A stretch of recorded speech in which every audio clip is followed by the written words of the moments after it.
I want to say something that I know won't resonate with everyone. I also want you to know that I'll die on this hill. Lately, I've been hearing more conversations about calling people out on their stuff. Sometimes it's in much gentler ways than that. Conversations about tough love, about not enabling, about whether I should say something if this person is struggling, especially if I'm in a helping relationship with them, about making sure we don't co-sign someone's BS.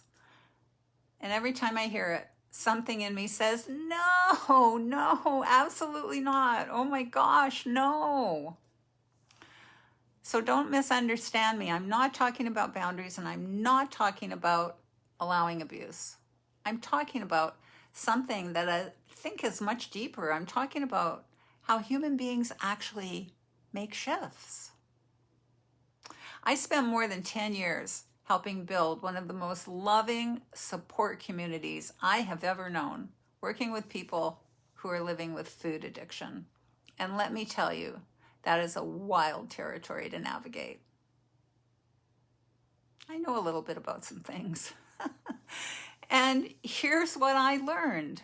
People don't fail because there's something fundamentally wrong with them. People struggle or fail or can't get on top of their stuff because capacity doesn't seem to be available to them. People who have struggled don't even believe that they have capacity a lot of the time. Those are different things. Our ability to exercise capacity ebbs and flows. It's entirely contingent on the mind, extraordinary thing that it is. Some days we have it, some days we don't. Sometimes a little bit more, sometimes a little bit less. When we don't know how to return to where capacity becomes available, no amount of tougher talks or lectures or sharper truths or better advice is going to manufacture it. We live in a culture that keeps telling us that we just need another hack. Well, if all those hacks worked, wouldn't we be done? Another book, another mindset, another nervous system trick, another modality. These things can all have their place, and they've certainly had a place in my own life. But they are not where capacity becomes available. Capacity is experiential. That is different from thinking. Capacity is recognized in a way that can't be forced.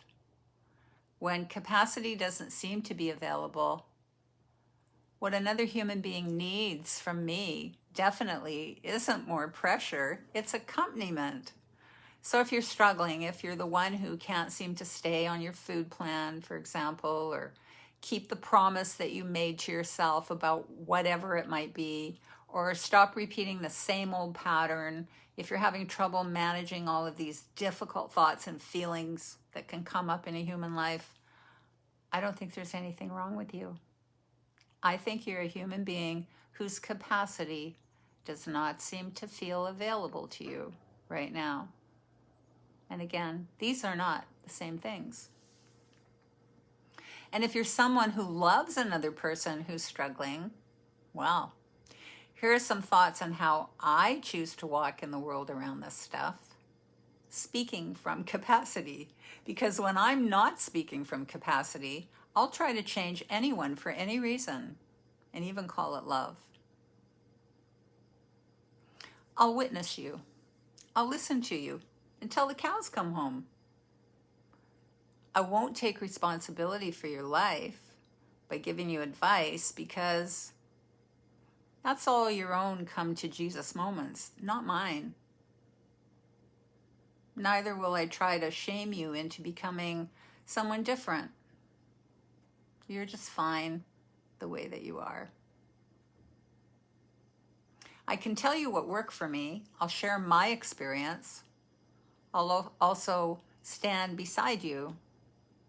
And then I'll trust from my own experience about what happened in my own little life that you can live your own life. I've never made a significant change in my life because somebody railed at me. or tried to fix me, even in the most gentle of ways, couched in curiosity or saying, "What happened? What did you learn?" Saran wrapped in modern day mumbo jumbo. Man, if people don't know inherently how to ask themselves those questions, leave them be. They will figure it out. Or conversely, share what worked for you. For you, not them. I never changed anything or shifted when someone told me all the things I was doing wrong. Not ever. Or tried to corner me into some type of surrender. The changes that transformed my own life came through loving accompaniment, through people who believed I was capable before I could know it myself. Sometimes I wonder if the real question isn't, should I tell them a hard truth? What they need to know, what I think they need to know? Maybe the real question is, can I tolerate watching someone I love or care about struggle without trying to control the outcome? Sometimes, or really most times, our urgency with this has more to do with our own discomfort or fear than with what the other person actually needs. These days, I don't spend my time searching for another hack. I don't spend my life, or try not to, trying to become a different person. I'm interested in one thing, and that's in returning again and again to the place where capacity becomes available. Because when capacity becomes available, choice becomes available. And that's where real shifts happen. If you're interested in finding out more, I'd love to have you join us. We've been building a community around these orientations. There's a place for you. If you'd like to explore with us, the registration link is in the comments section below and above in the description of the video.